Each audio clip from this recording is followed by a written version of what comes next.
Voilà, Harold Iman nous a rejoint. Bonsoir, Bonsoir. Harold. On a appris il y a un peu plus d'une heure que toutes les écoles et toutes les universités de Tunisie étaient fermées à partir de demain matin et jusqu'à nouvel ordre parce que le gouvernement estime que certains agitateurs agissent depuis ces lieux-là.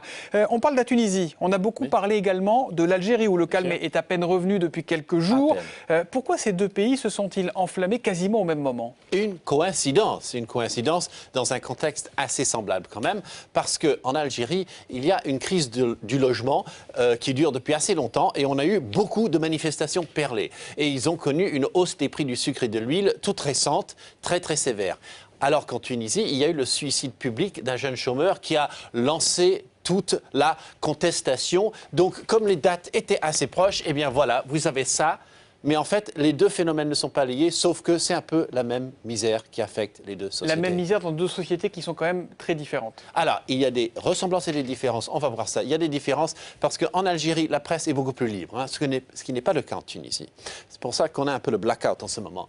Il y a une absence... beaucoup de mal à joindre même les journalistes qui sont nos correspondants là-bas en ce moment.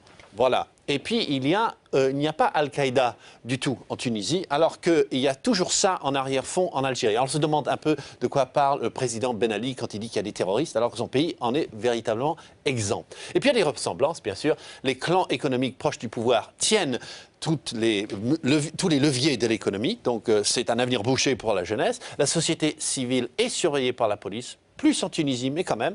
Et puis il y a une absence de relève politique de jeunes. Ce sont des hommes très vieux qui sont au pouvoir, tant Bouteflika que Ben Ali.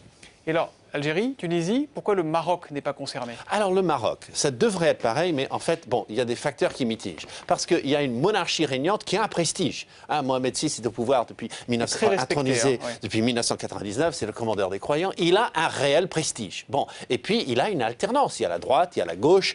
Donc il y a beaucoup plus de souplesse dans ce pays. On peut manifester là-bas sans avoir la réaction qu'on aurait en Tunisie, par exemple. Et puis tous les problèmes économiques sont semblables, mais en moins grave. Le pays va quand même un peu mieux ces jours-ci. Il y a du tourisme, notamment pour maintenir la machine économique.